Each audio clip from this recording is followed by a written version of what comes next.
हमारा फाइट तो बीजेपी का साथ नहीं था, हमारा फाइट था इलेक्शन कमीशन का साथ। अगर इलेक्शन कमीशन बेच जाए, अगर जुडिशियरी से कोई जस्टिस ना मिले, अगर इतना लोगों को लॉजिस्टिकल नाम पे निकाल दिया जाए, वन साइडेड इलेक्शन ऑफिसर लोग काम करे, स्विच अप कर दे, ईवीएम मशीन कैप्चर करे। I am grateful to all my India teams leader. Sonia ji rang up me, Rahul Gandhi rang up me, Arvind Kejriwal, Uddhav Thackeray, Akhilesh Yadav, Tejaswi, Hemant Soren Yadav, Jharkhand Chief Minister, all the allies of United India Alliance, Indian Alliance, they said we are totally, absolutely with you. नमस्कार दोस्तों, पश्चिम बंगाल चुनाव में जबरदस्त शिकस्त खाने के बाद ममता बनर्जी ने चुनाव आयोग पर बेहद गंभीर और संगीन आरोप लगाए, न्यायपालिका की मंशा पर भी सवाल उठाए। बीजेपी जिस तरह से चुनाव लड़ती है, बीजेपी के रवैये और बीजेपी के तरीके को भी संदेह के घेरे में खड़ा किया है और साथ में कहा है कि चुनाव में 100 सीटें लूट ली गई। ममता बनर्जी ने कहा है कि एसआईआर से जिस तरह से लाखों वोटर को हटाया गया, वो बेईमानी का एक तरीका था, एक रास्ता था और चुनाव आयोग सबसे बड़ा विलन है। ममता बनर्जी ने जो कहा, स्क्रीन पर आप देख रहे हैं, लंबी प्रेस कॉन्फ्रेंस की उन्होंने कहा हम चुनाव नहीं हारे, हमें चुनाव हराया गया है। बीजेपी ने चुनाव आयोग का दुरुपयोग किया। चुनाव आयोग को लेकर संगीन आरोप ममता बनर्जी पहले लगाती रही हैं, लेकिन इस बार ममता बनर्जी ने सीधे सीधे एक तरह से अपनी हार का ठीकरा सीधे सीधे चुनाव आयोग पर, पैरामिलिट्री फोर्सेज पर, केंद्र सरकार पर फोड़ा। कहा मुझे काउंटिंग सेंटर जाने से रोका गया, मेरे साथ बुरा बर्ताव किया गया और बहुत कुछ ममता बनर्जी ने कहा।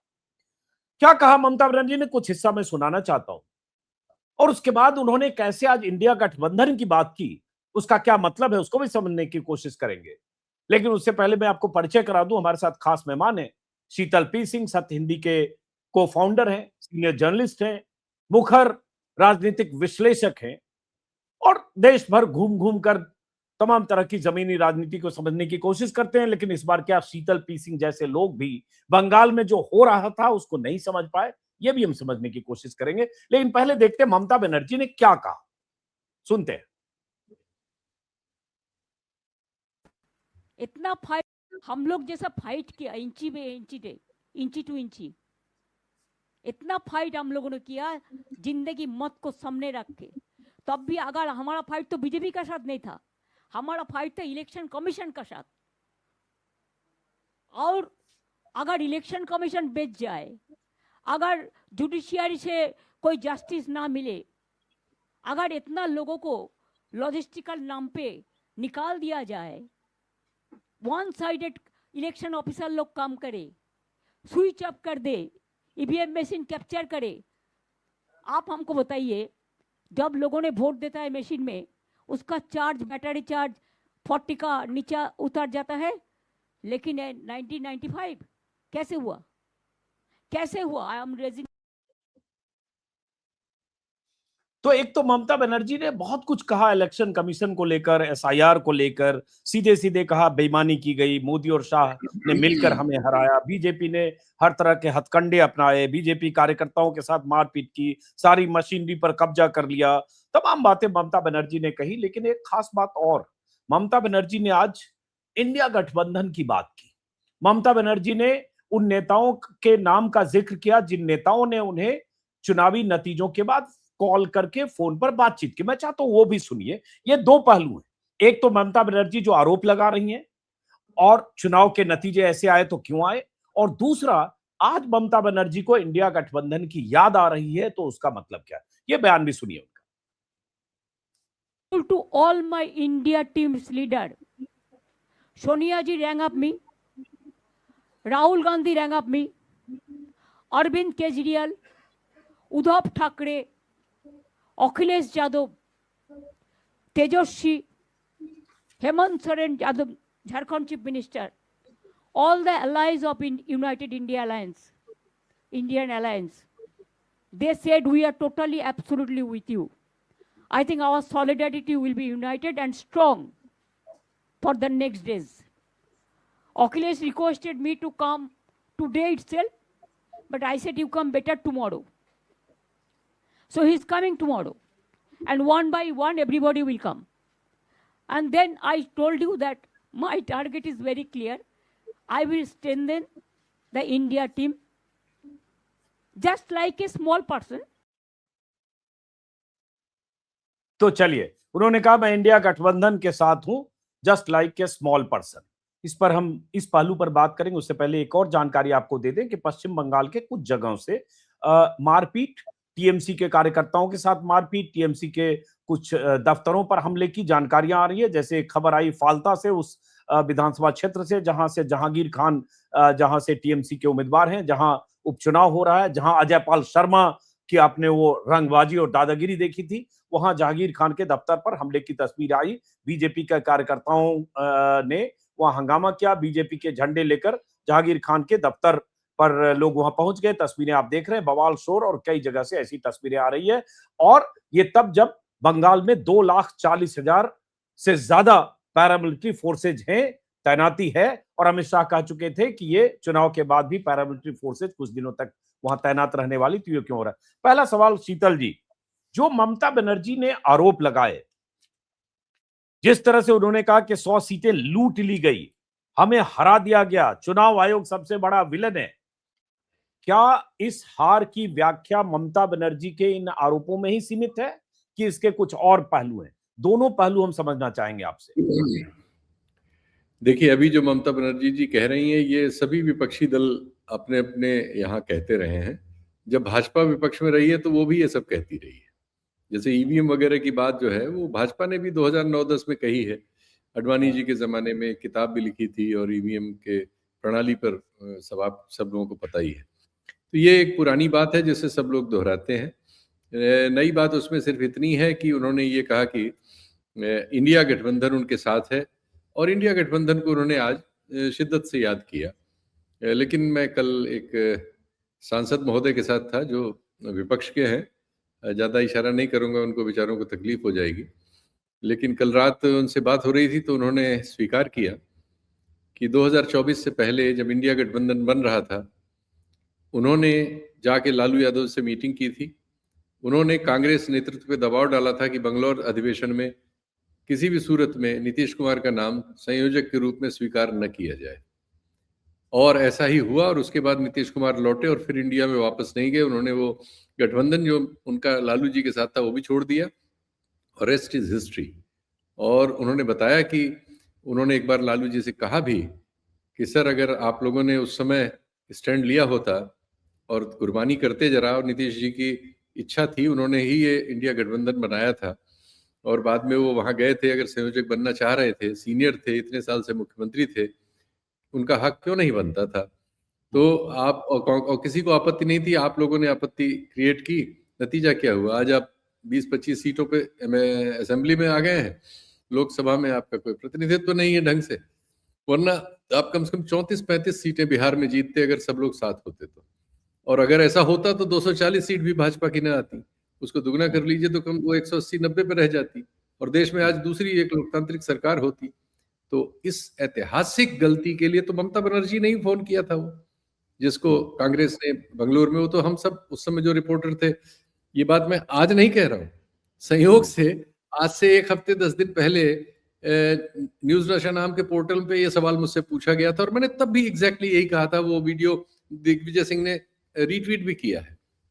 तो ये इन सब लोगों ने एक पैरेलल ग्रुप बनाया था कांग्रेस को आइसोलेट करने के लिए, जिसमें ममता बनर्जी लीडर थी, तेलंगाना के मुख्यमंत्री थे, अरविंद केजरीवाल थे, और लालू जी दोनों तरफ रहते थे, उनका परिवार इनसे भी बात करते थे, उनसे भी बात करते थे। यही हालत डीएमके की भी थी, दोनों पक्षों से मिले रहते थे। इस स्थिति ने इस देश को वहां पहुंचाया कि जब ये जो इलेक्शन कमीशन गठित हुआ, जो कानून बना 2023 में मार्च के सुप्रीम कोर्ट के फैसले के बाद, इंडिया गठबंधन ने उसको क्यों स्वीकार कर लिया? सुप्रीम कोर्ट का फैसला था क्लियर कि एग्जीक्यूटिव के हाथ में नहीं होना चाहिए ये अपॉइंटमेंट, ये ऐसा होना चाहिए जिसपे सबको विश्वास हो। अगर इस पर विश्वास ही नहीं होगा तो लोकतंत्र खत्म हो जाएगा। आज आप कह रही हैं 26 में कि लोकतंत्र खत्म हो गया।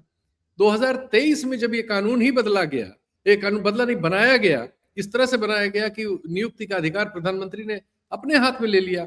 अपने एक मंत्री के साथ मिलकर वो हमेशा बहुमत में रहेंगे, लीडर ऑफ अपोजिशन को सिर्फ डिसेंट के लिए बुलाएंगे या मना कर देंगे। तो आप जब वहां से लड़ाई नहीं लड़े जहां ये इसकी बुनियाद पड़ी, तो अब जब आप पे अपने आप आई है तो आपको इंडिया गठबंधन भी याद आ रहा है, अब आपको अन्याय भी याद आ रहा है, अब आपको ईवीएम भी याद आ रहा है, अब आपको चुनाव आयोग से लड़ाई भी याद आ रही है, अब आपको सारी बेईमानियां नजर आ रही है। ममता बनर्जी तो बीजेपी के साथ अटल जी के जमाने में सरकार में रही है। रेल ममता मंत्री बनर्जी रही है। के खिलाफ आंदोलन किया था, एस्प्लेनेड पे धरने पे भूख हड़ताल पे बैठी थी, तो राजनाथ सिंह गए थे इनको धरने से उठाने के लिए और वहां इनका समर्थन करने के लिए। उस समय तो ये सारे नक्सल से लेके एक्स्ट्रा मतलब नक्सल से लेके राइट विंग के हार्ड लाइनर तक सब इनके साथ थे। तो देखिए, सबको इस लोकतंत्र में जो गैर जिम्मेदारी करेगा, और आपके जमाने में क्या क्या नहीं हुआ।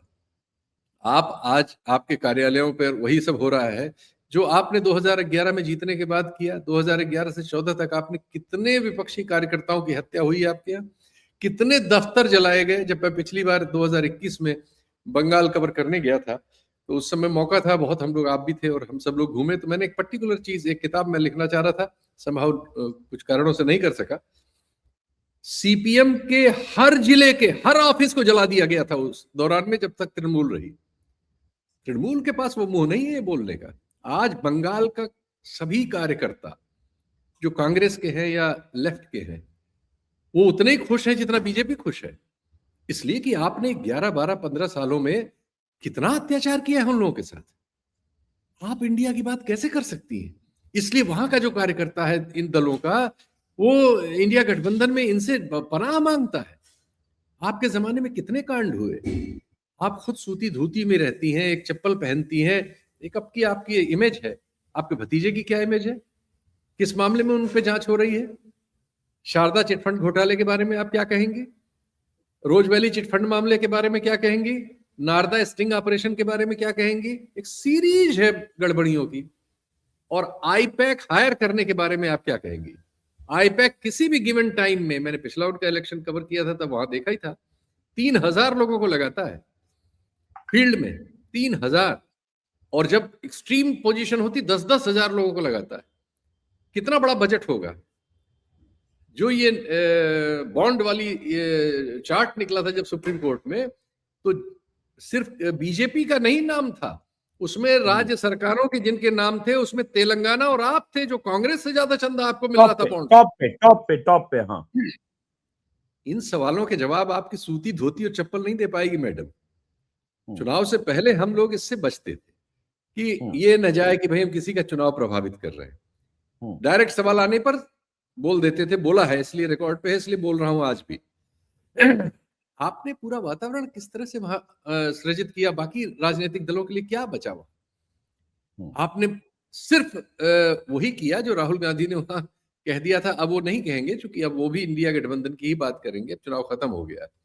लेकिन ये तो परिस्थितियां हैं, इसको आपको स्वीकार करना पड़ेगा कि जिस तरह से आप भाई शीतल जी, आज जिस तरह से ममता बनर्जी कह रही हैं कि उनके पास राहुल गांधी के फोन आए या सोनिया गांधी के आए या तेजस्वी के आए, हेमंत सोरेन के आए, स्टालिन के आए, सबके नाम गिना रही हैं, और मैं इंडिया गठबंधन की छोटी सी कार्यकर्ता हूं, आखिर में शायद ऐसा ही उन्होंने बोला। तो आज वो इंडिया गठबंधन का नाम जिस तरह से ले रही हैं, लेकिन ममता बनर्जी का तेवर 2024 के चुनाव के दौरान और उसके बाद जिस तरह से रहा ममता बनर्जी का तेवर, हमें तो वो बयान भी याद है जब फरवरी 2024 में कह दिया था कांग्रेस 40 सीटें नहीं जीतेगी, हिम्मत है तो बनारस में जाके लड़िए, सब जगह से आप हार रहे हैं। तो भाई आप इंडिया गठबंधन की एक हिस्सा है और आप एक दल के लिए कर रही हो 40 सीट भी नहीं जीतेगी, चुनाव के पहले कर रही है 2 महीना पहले। और उसके बाद जो ममता बनर्जी के बयानों की लिस्ट है जो उन्होंने खासतौर से कांग्रेस को टारगेट किया, हालांकि अधीर रंजन चौधरी ने भी कोई कसर नहीं छोड़ी पश्चिम बंगाल में आपस की धींगा मुश्ती में। तो अब ये लग रहा है उनको कि अब इंडिया गठबंधन आए। अगर यही गठबंधन होता जो 2024 के चुनाव के पहले था, और जिस तरह से एसआईआर में 27 लाख लोगों के लॉजिकल डिस्क्रिपेंसी में नाम काटे गए, सुप्रीम कोर्ट तक में उनकी सुनवाई नहीं हुई, अगर सारा गठबंधन एकजुट होकर बंगाल से लेकर दिल्ली तक संघर्ष कर रहा होता और दिखता कि 25 लीडर एक साथ है तो शायद स्थितियां दूसरी होती। लेकिन ममता बनर्जी को लगा वो शेर नहीं है, उन्हें किसी की जरूरत नहीं, वो तो टाइग्रेस है। और आज अब उनको लग नहीं रही है नहीं, देखिए उन्होंने ओपनली कांग्रेस के विरुद्ध पैरेलल ऑर्गेनाइजेशन बनाने की कोशिश की। उन्होंने, मैंने बताया आपको कि तेलंगाना के मुख्यमंत्री जो थे, जो चुनाव याद है हार मुझे, गए, याद है अरविंद केसीआर, मैं केजरीवाल। याद है, मैं मिला भी था। यस इन लोगों की यस रैलियां हुई थी यस तेलंगाना में। यस, ये सब लोग बीजेपी से जितना लड़ रहे हैं या नहीं लड़ रहे हैं, उससे बहुत ज्यादा कांग्रेस से लड़ते हैं। इनके सोशल मीडिया प्लेटफॉर्म उसी तरह से लड़ते हुए नजर आते हैं। कांग्रेस में भी ऐसे लोग हैं, ऐसा नहीं कि वहां कोई सब दूध के धुले हैं। हम अधीर किसी रंजन पार्टी चौधरी को, है ना। हाँ, किसी पार्टी को हम सर्टिफिकेट क्या देंगे, सबके सब एक से एक कलाकार है। हमारा तो नागरिक बोध का सवाल है कि इस देश में अगर लोकतंत्र पे खतरा है, फासिज्म का खतरा है, कम्युनलिज्म है, धर्म के आधार पर वोट और चुनाव लड़े जा रहे हैं, इस खतरे से लड़ने के लिए जो काम करना चाहिए राजनीतिक दलों को, वो काम आप अपनी कोई कुर्बानी करने को तैयार नहीं है। अपने छोटे स्वार्थों के लिए आज आप वहां पहुंच गए जहां आप हैं, और अब आप चाहते हैं कि सब आपके साथ हो। तो ये स्थिति, आपने तो अब सब चीजें हाथ कटा लिए हैं भाई। जब जिस कानून को 2023 से 2026 तक आपने कहीं प्रोटेस्ट नहीं किया, तो उस कानून के तहत चुने गए अधिकारी के खिलाफ आप प्रोटेस्ट करके आप क्या कर लेंगे? आप सिर्फ कुछ दिन की खबरें बना सकती हैं, जैसे आपने इस प्रेस कॉन्फ्रेंस में बनाई कि मैं इस्तीफा नहीं दूंगी। मत दीजिए, 7 को खत्म हो जाएगी, विधानसभा का कार्यकाल खत्म है, राज्यपाल के हाथ में सब कुछ रहेगा। वो चाहे राष्ट्रपति शासन लगा के उस काम को करें, बिना लगाए करें, शाम को आपको बर्खास्त कर दें, दूसरे को अपॉइंट कर दें, दूसरे को कहें जाओ हाउस में वो और करके इसका आओ। भी कोई मतलब नहीं है। ये मैंने इसलिए इंट्रो में नहीं बोला, मुझे लगा ये एकदम भाई लोकतंत्र और संवैधानिक व्यवस्था के खिलाफ है।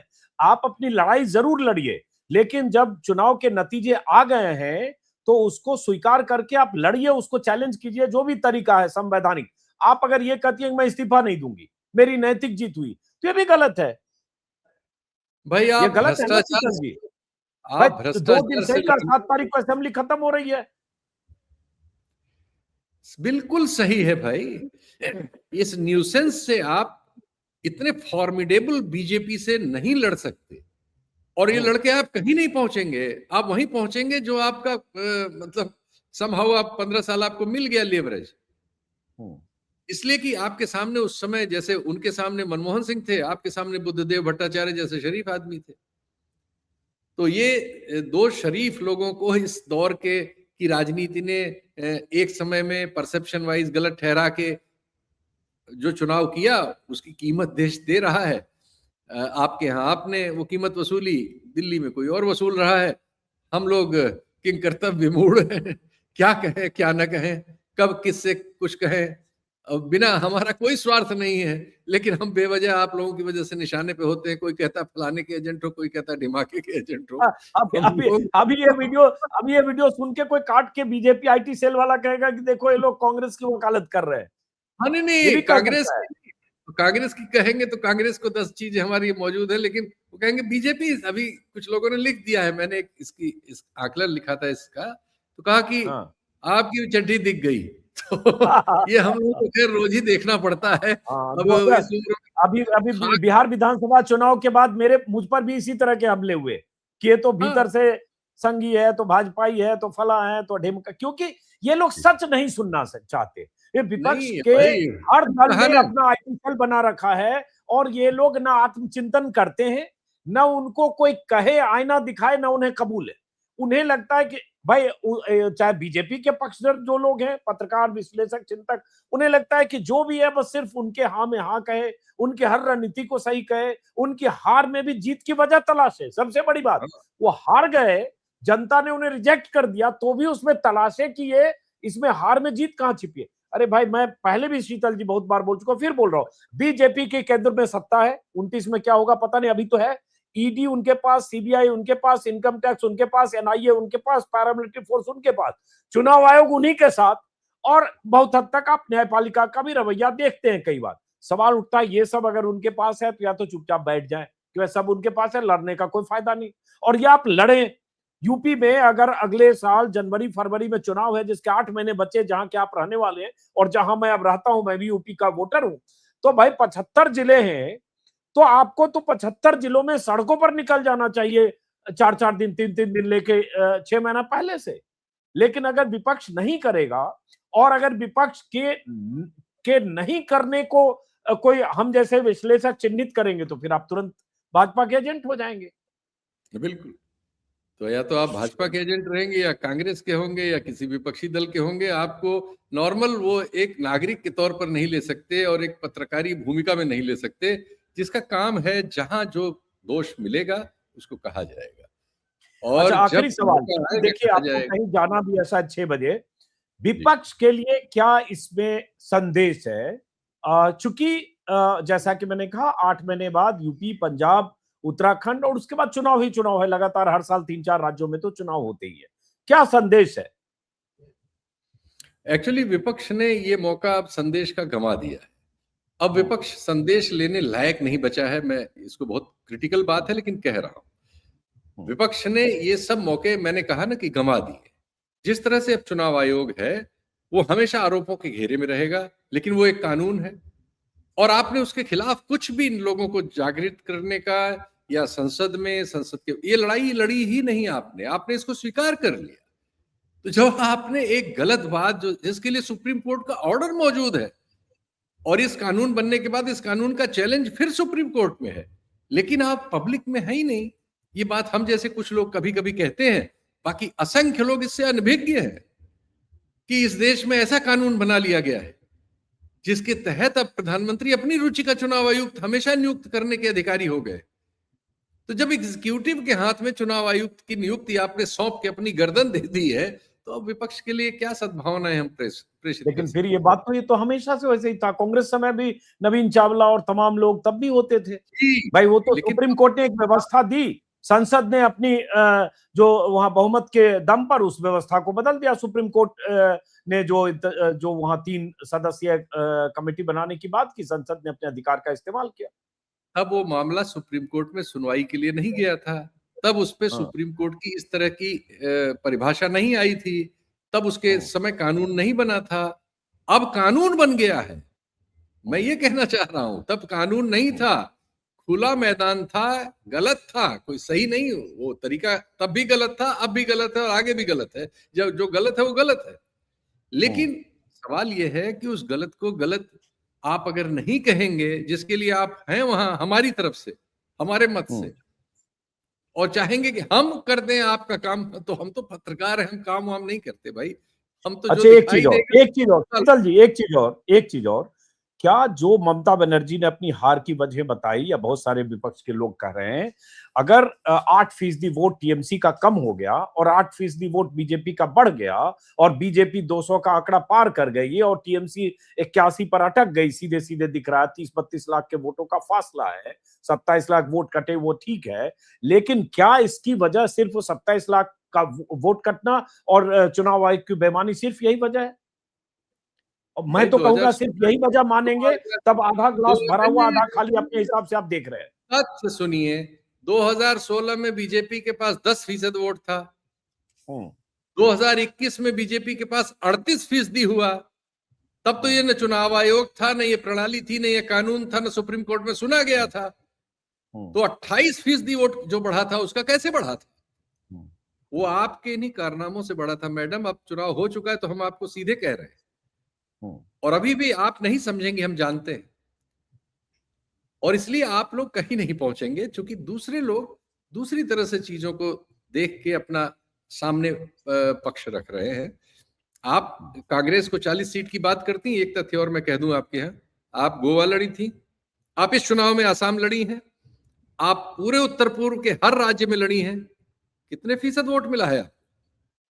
कहां आपका विधायक है? कोई कहां आपका बहुमत या लीडर ऑफ अपोजिशन है? दूसरे को कहना बहुत आसान है। आप आई थी अन्ना हजारे के साथ यहां मीटिंग करने, अन्ना नहीं गए, 100 आदमी नहीं थे रामलीला मैदान में। सबसे आसान ये है कि आप लोग आपस में लड़ते रहे। आपने कांग्रेस की हमेशा टांग खींची है। हम तो यही होते हुए देख रहे हैं। विपक्ष, आज आपको इंडिया याद आ रहा है, इंडिया को बनने नहीं दिया आपने भाई।